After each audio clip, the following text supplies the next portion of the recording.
How to open NBD account online. Hey everybody, welcome back to the channel. In this video I'm going to guide you through the steps on how you can open up NBD account online, so make sure to watch the video till the end. If you want to open your NBD account online, remember we're talking about bank account, not online banking. Online banking is something that you need to create after you create your bank account.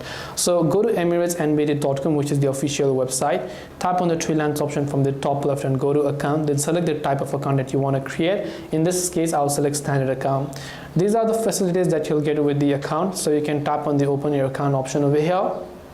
It will ask us, are you an existing customer? You can select the no option, whether you are an UAE national or not. You can select yes or no. Then you can simply go ahead and then make sure to enter your email address and the full name. Now remember to enter all these details as per your legal document, because the information that you enter now must match the information that you provide in the documents later on, because your bank is going to do a verification check whether you are a real citizen of the country or not, and only then grant you your approval to create your bank account.